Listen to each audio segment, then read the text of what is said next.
चलिए स्टार्ट कर रहे हैं अपने बिजनेस कम्युनिकेशन का अपना सब्जेक्ट है और नया चैप्टर शुरू कर रहे हैं, दैट इज चैप्टर नंबर 6। अब कॉरेस्पॉन्डेंस की बात हो रही है यहाँ पे। बिजनेस कॉरेस्पॉन्डेंस का मतलब फॉर्मल कम्युनिकेशन कैसे होगा, तो डॉक्यूमेंटेशन कैसे होता है, प्रेजेंटेशन कैसे होता है जब हम अपने क्लाइंट से, सप्लायर से, बिजनेस एसोसिएट से बात कर रहे हैं। तो अगर वो रिटर्न कम्युनिकेशन है तो लेटर का प्रेजेंटेशन, ईमेल का प्रेजेंटेशन, उनमें आपको क्या चीज़ों का ध्यान रखना है, वो सब पॉइंट्स हम यहाँ पे देखने वाले हैं। तो बिजनेस कॉरेस्पॉन्डेंस में मेजर पार्ट यही है, the writing part, the letter part, उसकी बात हो रही है। इंट्रोडक्शन में ये सब बातें बोलिए, स्पेसिफिक अपने पॉइंट्स पे जा सकते हैं। जो पहला आंसर है that is the essential of a good business letter. एक अच्छा बिजनेस लेटर जो है वो कैसा होना चाहिए, उसके बारे में आपको कुछ पॉइंट्स बताए हुए हैं। अगेन हेड पॉइंट वाला आंसर है, वर्ड टू वर्ड लर्निंग की कोई नीड नहीं है। सबसे पहले इन्होंने बोला कि एक लेटर हेड जो है ना आपको यूज करना चाहिए। Now what is a letter head, कुछ आइडिया इसके बारे में? लेटर हेड किसे बोलते हैं? कभी टर्म सुना है? Documentation, letter head. देखो कोई भी कंपनी की तरफ से, सपोज आपको ना एक बैंक की तरफ से कोई लेटर आया, तो एक डॉक्यूमेंट होगा। अब वो एक एकदम प्लेन पेपर होगा या हेडर फुटर में कुछ चीजें मेंशन की होंगी। जैसे यहाँ पे भाई आईसीआईसीआई बैंक है तो उसका नाम लिखा होगा, ठीक है, उसका एड्रेस होगा, ईमेल आईडी होगा, कुछ यहाँ पे कांटेक्ट डिटेल्स दे रखी होंगी, ऐसा कुछ होगा। और ये जो बीच में जगह दिख रही है ना, वहां पे कंटेंट मेंशन किया होगा। आ रहा है समझ में? That is called the letter head. ये बात बोली हुई है। तो यही बात यहाँ पे बोल रहे हैं कि जब भी आप कोई बिजनेस लेटर या कोई डॉक्यूमेंट या कुछ भी मेंशन कर रहे हो, कुछ लिख रहे हो, तो एक लेटर हेड जैसा फॉर्मेट होना चाहिए। ठीक है, मैं मेरे क्लास के नाम से अगर आपको कोई लेटर लिख के दे रहा हूँ तो एक प्लेन पीस ऑफ पेपर होगा, उसके कंपेरिजन में आप ये फॉर्मेट जैसे मैं यूज कर रहा हूँ, अब ये जैसे मेरे नोट्स का फॉर्मेट है, ठीक है, आप देख रहे हो भाई हेडर में क्लास का नाम मेंशन किया हुआ है, ठीक है, फुटर में देखोगे तो आपको मेरा नाम, डिटेल्स, वो सब चीजें मिल जाएंगी। तो दिस इज अ प्रेजेंटेशन। तो लेटर हेड जो है वो इसी चीज को बोलते हैं, जहाँ पे कंपनी की डिटेल्स आपको टाइटल में मिल जाएंगी और बीच के स्पेस में जो भी कंटेंट है वो लिखा होगा। देखो बोला है, a letter head generally carries a company's logo, a tagline, name and address of the registered office, office, corporate identity number, company का एक रजिस्ट्रेशन नंबर होता है, contact detail, website, email address, ये सब कुछ जो है ना वो इसके अंदर मेंशन किया हुआ होता है, ये बोला हुआ है। अब बैंक होगी तो बैंक के केस में उसका letter head, office address, contact detail, ये सब होगा, तो वो रेफरेंस दिया हुआ है। नेक्स्ट पॉइंट, एक बिजनेस लेटर में उन्होंने बोला रेफरेंस नंबर। रेफरेंस नंबर का मतलब ये है कि अगर आप बहुत सारे लेटर्स फ्रीक्वेंटली लिखते हो या भेजते हो तो उस लेटर को आप एक रेफरेंस नंबर दे सकते हो।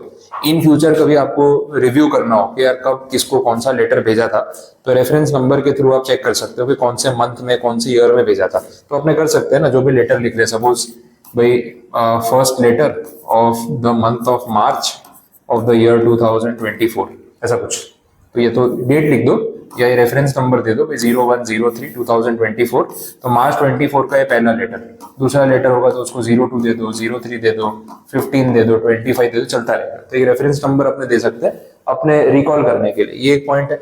डेट तो मेंशन करनी चाहिए, वो इम्प्लाइड सी बात है। उसमें प्रेजेंटेशन आप कैसा भी रख सकते हो, ये फॉर्मेट ले लो, ये फॉर्मेट ले लो, ये फॉर्मेट ले लो, आपकी मर्जी, उसमें कोई फर्क नहीं पड़ेगा।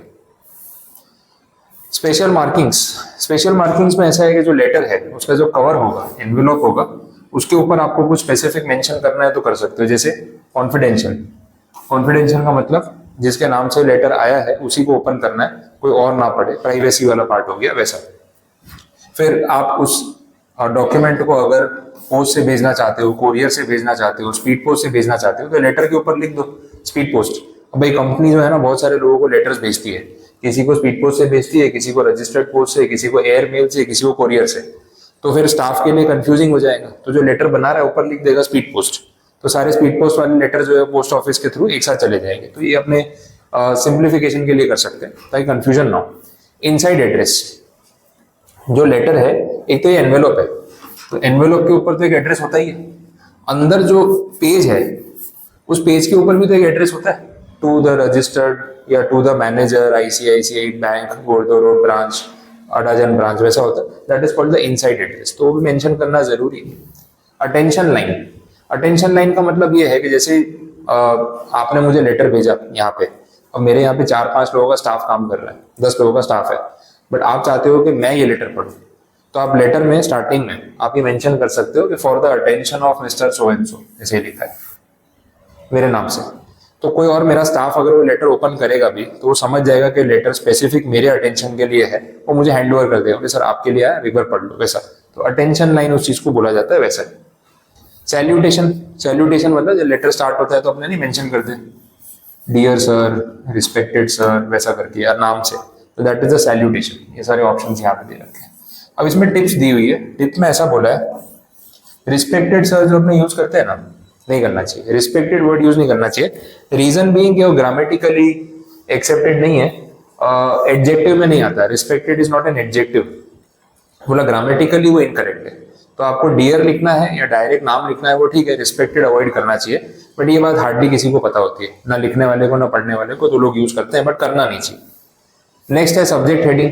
देखा है आपने ईमेल में भी तो होता है ऐसा, या लेटर में भी होगा ना, आप यहाँ पे ना सब्जेक्ट करके टाइटल दे देते हो कि किस रिगार्डिंग आपने लेटर लिखा है, तो पढ़ के आइडिया आ जाता है कि भाई हाँ इस रीजन से लेटर लिखा गया, that is the subject heading.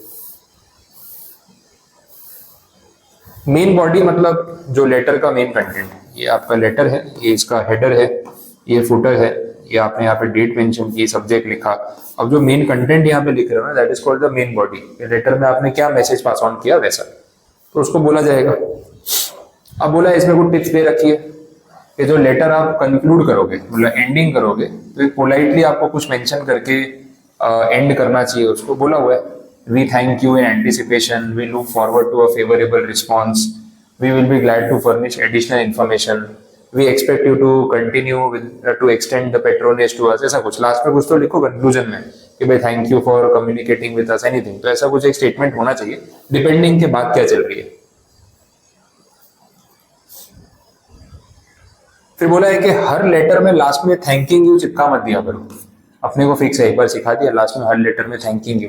अब थैंकिंग वाली कोई बात हो उस लेटर में तो अगर वो रेलेवेंट है तो लिखो, अदरवाइज वैसा लिखना नेसेसरी नहीं है। और ये चीज क्लैरिफाई की है उन्होंने, ठीक है। कॉम्प्लीमेंट्री क्लोज, कॉम्प्लीमेंट्री क्लोज का मतलब लास्ट में आपने लिखा है कि yours truly, yours sincerely, yours faithfully, वैसा लिखा है आपने लास्ट में, अपने लिखते हैं।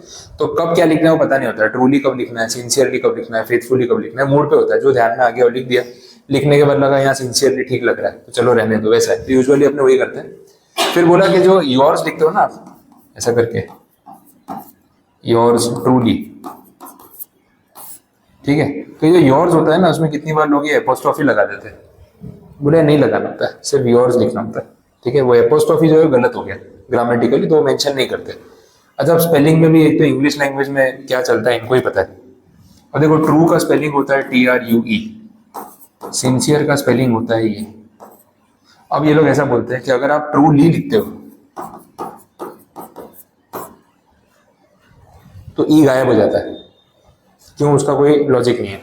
लेकिन जब सिंसियरली लिखते हो तो ऐसा नहीं होता है ना, यहाँ ई रहता है, यहाँ ई गायब हो जाता है। तो इंग्लिश बनाने वालों को खुद को नहीं पता है कि रूल्स क्या है, बस अब है तो फिर अपने को याद करना पड़ता है, और फिर अपने को नहीं आती तो लोग हंसते हैं। अभी आपने TRUELY लिख दिया तो हंसेंगे, बोले तेरे को इंग्लिश नहीं आती, बोले जिसने बनाई है उसको नहीं आती। जब ट्रू में ई लिखा है तो यहाँ क्यों हटा दिया, और जब यहाँ हटाया तो यहाँ क्यों नहीं हटाया। फिर तो भी फिक्स कर लो ना क्या चाहिए, तो ई रखो या मत रखो। अपने को फिर रटना पड़ता है कि अच्छा ट्रूली में ना ई नहीं आता है क्योंकि उन्होंने बोला है कि नहीं लिखना है। तुम अपनी स्पेलिंग्स पे पहले फिक्स कर लो क्या रखनी है, ताकि हमें कंफ्यूजन ना हो। अब मुझे ट्रू का स्पेलिंग आता है, अब मुझे ट्रूली लिखना है तो पीछे LY लगाऊंगा, सीधी बात है। मुझे क्या पता वहां पे ई नहीं लिखना होता है, अब किसने ऐसा रूल बना दिया पता नहीं। तो लैंग्वेज का थोड़ा प्रॉब्लम है, अपना प्रॉब्लम नहीं है वैसा, तो ध्यान रखना पड़ता है। फिर एक सिग्नेटरी लेटर होता है, लास्ट में बंदा साइन करता है ना, तो लिखा होगा भाई regional manager ICICI bank so and so person, और फिर यहाँ पे वो अपना साइन करेगा, तो दैट इज द सिग्नेटरी। ऐसे लिखा हुआ है, वो उसके ऊपर साइन करेगा। तो ये कॉमन चीजें हैं जो एक लेटर में होती है। एनक्लोजर्स, कॉपी सर्कुलेटेड, ये लेटर की कॉपी आपने और कितने लोगों को सर्कुलेट की है, ठीक है, वो आप इसमें नीचे मेंशन कर सकते हो। जैसे आपने ये कॉपी अगर मुझे भेजी है और भी 4 लोगों को लेटर भेजा है जो हम कनेक्टेड है, तो आप उसी लेटर में नीचे मेंशन कर सकते हो कॉपी सर्कुलेटेड टू 1 2 3 4 करके। तो मैं जब लेटर पढ़ूंगा मुझे मालूम पड़ जाएगा कि ये न्यूज बाकी 4 लोगों तक पहुंच गई, तो मुझे उनको कन्वे करने की जरूरत नहीं पड़ी, कंफ्यूजन नहीं रहेगा। मान लो प्राइम मिनिस्टर ऑफिस से कोई लेटर आया, तो वो उन्होंने भेजा chief minister office Gujarat, Maharashtra, Rajasthan और मध्य प्रदेश। तो उसमें लिखा हुआ है नीचे कि भाई copy circulated to CMO Gujarat, Maharashtra, Rajasthan, Madhya Pradesh. तो सारे चीफ मिनिस्टर ऑफिस को पता चल गया कि बाकी लोगों को मैसेज पहुंच चुका है, हमको कन्वे करने की जरूरत नहीं। तो उस तरीके से हो सकता है। एनेक्स्चर्स का मतलब है लेटर के साथ साथ कोई डॉक्यूमेंट्स अटैच करना, दैट इज एनेक्स्चर्स। ठीक है, ये चीज होती है एक्स्ट्रा कोई डॉक्यूमेंट अटैच करना कि भाई लेटर के साथ मैंने डॉक्यूमेंट अटैच किया, आप देख लेना। जैसे कंपनी से आपको कोई लेटर आया, उसके साथ उन्होंने अपनी balance sheet, PNL, trial balance जो होता है ना, वो अटैच कर दिया, वैसा। तो ये भी हो सकता है। बोलो यहां तक कोई कंफ्यूजन? क्लियर? तो ये सब बेसिक बातें हैं। फिर कुछ बिजनेस लेटर के टाइप्स हैं, ये भी देख लो। इसमें एक बोला है फॉर्मल और दूसरा बोला इनफॉर्मल। सिंपल कैटेगरी है। फॉर्मल बिजनेस लेटर्स में बता रहे हैं कि स्टैंडर्ड टिपिकल बिजनेस लेटर होते हैं लीगल या ऑफिशियल कम्युनिकेशन के लिए। ये लेटर्स में क्या क्या इंक्लूडेड होता है? डील्स इंक्लूडेड होती है, ऑर्डर्स, क्लेम्स, डिस्प्यूट सेटलमेंट, ये सब जो चीजें होती है, अग्रीमेंट्स, ये सब चीजें होंगी। तो वो फॉर्मल बिजनेस लेटर की कैटेगरी है। इनफॉर्मल बिजनेस लेटर जो है उसका टोन थोड़ा सा मिक्स हो सकता है और वो विद इन द ऑर्गेनाइजेशन हो सकता है। जैसे इंटरव्यू लेटर है, थैंक यू लेटर है, अप्रेजल्स मतलब आपकी जो प्रमोशन होती है उसके रिगार्डिंग, या फिर कस्टमर की कोई कंप्लेंट आई है उसके ईमेल्स आए, तो थोड़ा सा इनफॉर्मल हो गया वैसा। तो अग्रीमेंट और कॉन्ट्रैक्ट के फॉर्म में नहीं है, सिर्फ जनरल कम्युनिकेशन है। तो ये कैटेगरी है। इसके बाद आ रहे हैं लेटर के लेआउट। आप जब लेटर लिखते हो, स्कूल में आपको सिखाया था लेटर लिखना, तो उसमें बोलते थे left margin, right margin, centre, ये ऐसे जो रूल्स होते थे। उसके बेसिस पे यहाँ पे दो फॉर्मेट है, एक ब्लॉक्ड बोलते हैं, एक सेमी ब्लॉक्ड बोलते हैं। अब जो ब्लॉक्ड फॉर्मेट है उसमें क्या क्या चीजें आपको ध्यान रखनी है वो समझ लो। इसमें बोला है in the block format the date of the letter, references, subject, salutation, paragraph, conclusion, signature, ये सब कुछ लेफ्ट साइड पे होगा, लेफ्ट मार्जिन। ठीक है, सब कुछ लेफ्ट साइड पे होगा, वैसे बोला हुआ है। और बाकी सैंपल देखना है तो आपके सामने देख लो। एक लेटर रखा हुआ है,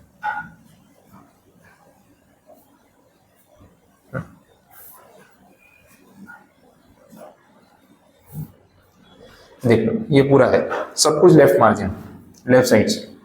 ठीक है, तो ये हो गया ब्लॉक फॉर्मेट। ये लास्ट में योर्स फेथफुली, जो भी नाम है पर्सन का, बीच में साइन करेगा वैसा। तो ये सब चीजें आ गई। वैसे ही सेमी ब्लॉक फॉर्मेट है। सेमी ब्लॉक के रूल्स अलग है। इसमें इन्होंने बोला डेट, कंक्लूजन, सिग्नेचर, ये सब जो है ना राइट अलाइनमेंट होना चाहिए, और जो सब्जेक्ट होता है वो सेंट्रली अलाइन होना चाहिए, वैसे बोल दिया। जो पैराग्राफ आप लिखते हो उसमें ना एक इंडेंट की बात की है, आपको स्कूल में सिखाया हुआ लेटर लिखते टाइम, वो ऐसे दो उंगलियां रख के स्पेस छोड़ के फिर हर पैराग्राफ लिखना स्टार्ट करो, याद है वैसा। तो वही पॉइंट यहाँ पे भी है।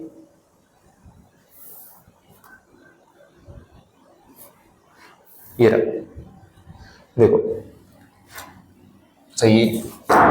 सॉरी, यहाँ पे फॉर्मेटिंग में शायद थोड़ा एरर हुआ है, देखें। ये सब राइट अलाइनमेंट में आना चाहिए था। डेट तो राइट अलाइनमेंट में है, वैसे तो कंक्लूजन, सिग्नेचर भी राइट अलाइनमेंट में है। फॉलो हुआ है ना रूल, खाली वो देख लो ना। सब्जेक्ट सेंट्रली अलाइंड है, ठीक है, सही है। तो देखो डेट है right alignment, subject centre alignment, और ये सारी चीजें राइट अलाइनमेंट। जो पैराग्राफ स्टार्ट हो रहा है वहां पे देखो आपको ये स्पेस दिखेगी, स्लाइड इंडेंट। तो ये सेमी ब्लॉक फॉर्मेट है। अब एमसीक्यू में लेटर कहीं लिखना तो नहीं है, लेकिन ये जो रूल्स है अगर वो पूछेंगे तो आपके ध्यान में होने चाहिए कि ऐसी सब चीजें यहाँ पे होती है। वैसे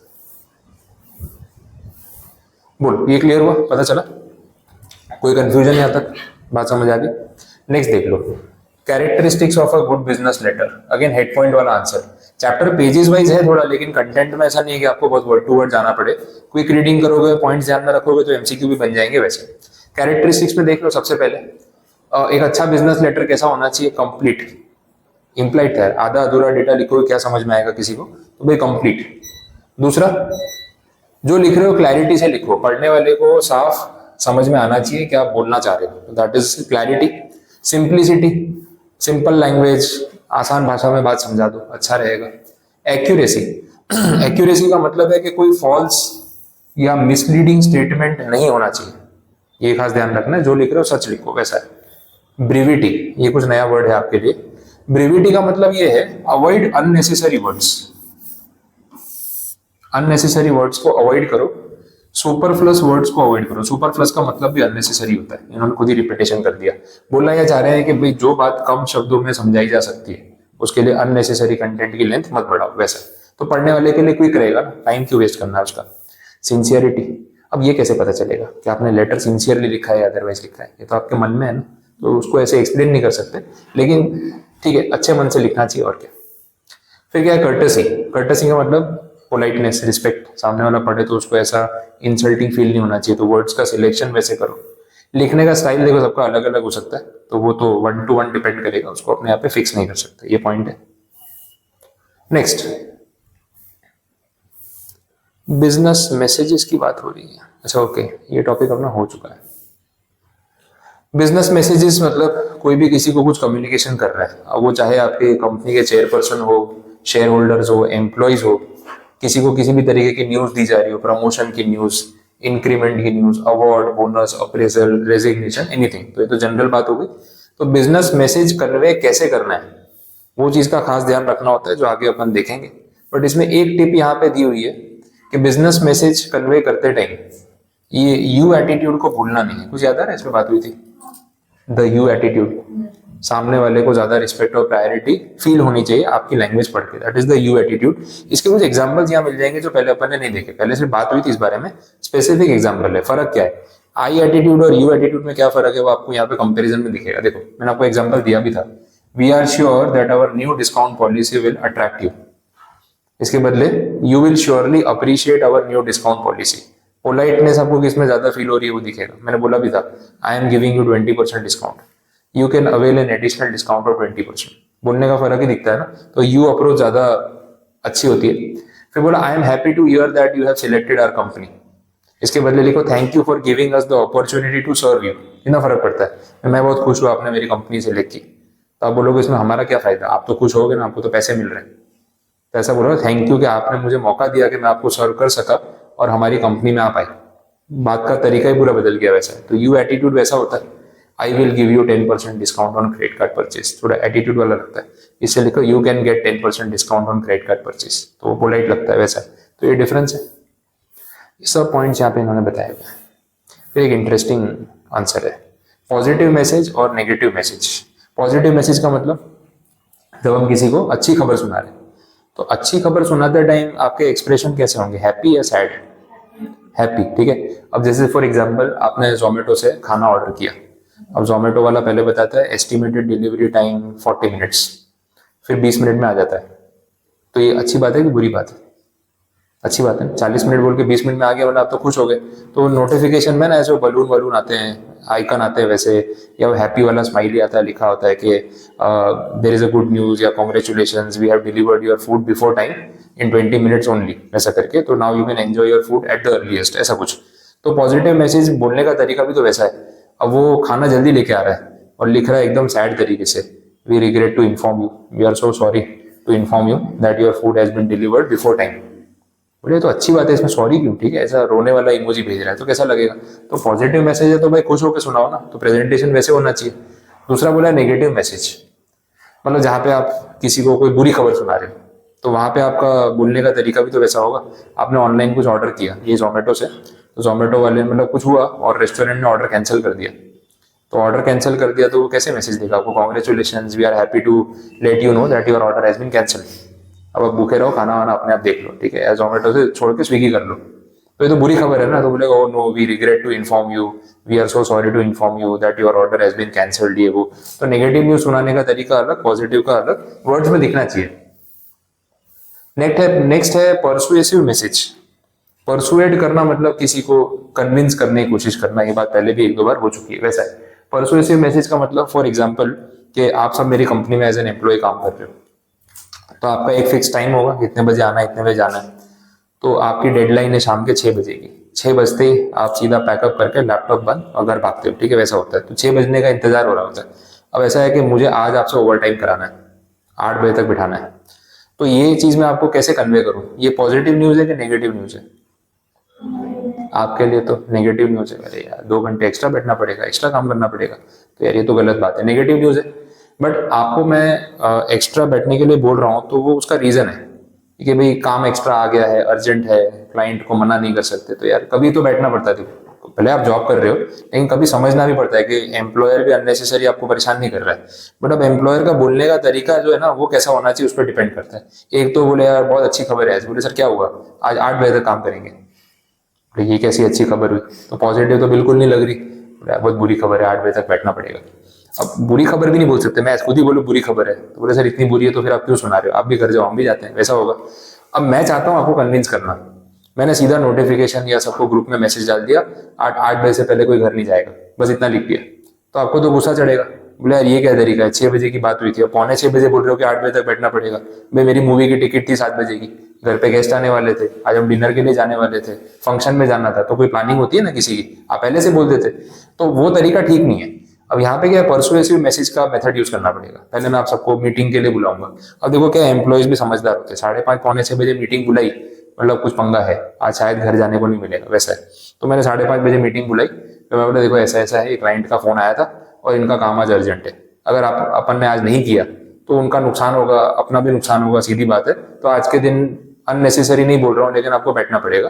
तो भाई ये काम कंप्लीट करने में अप्रोक्स 2 घंटे लगेंगे, तो अपने सब फटाफट इस काम को खत्म करते हैं। अगर जल्दी हो गया तो जल्दी फ्री हो जाएंगे, बट आप मान के चलो कि आज 8 बजेंगे अपने। अब जब मैंने आपको क्लाइंट के बारे में बताया, इमरजेंसी समझाई, क्या सिचुएशन आपको समझ आए, वो क्लाइंट के बारे में आप भी जानते हो, तो आपको लगा कि नहीं अननेसेसरी नहीं बोल रहे, एक्चुअली अर्जेंट है और काम नहीं करके दिया तो क्लाइंट चला जाएगा, अब मेरा नुकसान होगा तो आपका भी होगा, सीधी बात है। तो मैं आपको पे कर रहा हूँ तो उसके रेवेन्यू में से तो पे कर रहा हूँ। अब जब मैंने आपको समझाया कि ये प्रॉब्लम है और आज थोड़ा बैठना पड़ेगा, तो मैंने ये भी बोला कि यार मुझे पता है आपका भी प्लानिंग होगा 6 बजे फ्री होना है, बट ये अर्जेंट आ गया, मैं भी बैठा हूँ, ऐसा नहीं है कि मैं आपको बोल रहा हूँ, तो काम तो खत्म करना ही है, तो आज ये खत्म करके जाते हैं। तो फिर यू आर लाइक चलो ठीक है, अब सिचुएशन ऐसी है तो थोड़ा समझना पड़ता है, भले आप मन से नहीं बैठ रहे हो, बट एक होता है मैंने बोल दिया 8 बजे से पहले कोई घर नहीं जाएगा, पूछना ही मत, तो आप गुस्से में काम कर रहे हो, ये क्या है। बट मैंने आए आपको समझाई situation, now you are at least 50% convinced कि नहीं एक्चुअली अननेसेसरी परेशान नहीं कर रहे, बट क्लाइंट का काम आ गया तो बैठना पड़ेगा। तो आप थोड़ा तो मन से काम कर रहे हो कि भाई जबरदस्ती नहीं है लेकिन पता है कि बैठना पड़ेगा। That is a persuasive message, जहां पे मैं आपको कन्विंस कर रहा हूँ कि क्या प्रॉब्लम है, तो आपको जल्दी समझ आएगा, फिर आप जो है इतना उसको मतलब माइंड नहीं करोगे कि यार हमको बैठना पड़ रहा है वैसा। तो ये चीज हो गई, ठीक है। नेक्स्ट, तो ये कैटेगरी यहाँ पे कंप्लीट है। अब यहाँ तक आते आते ना एक पार्ट कंप्लीट हो गया। नेक्स्ट जो है इसके बाद बिजनेस रिपोर्ट्स की बात हो रही है, तो रिपोर्टिंग के ऊपर बात होगी, और दूसरा अलग अलग टाइप के बिजनेस रिपोर्ट्स कैसे होते हैं, क्या कम्युनिकेशन होता है, उस पर बात होगी। तो यहाँ पे अपने स्टॉप कर सकते हैं, ठीक है। काफी सारे पेजेस भी अपने कवर अप हो गए, तो रिमेनिंग जो कंटेंट है यहाँ से फिर अपने कल कंटिन्यू करेंगे। कुछ पूछना है, यहाँ तक कुछ नहीं समझ आया तो बताओ। कंडीशन क्लियर है, समझ आ गया, ठीक, बस तो यहाँ पे पैकअप करते हैं।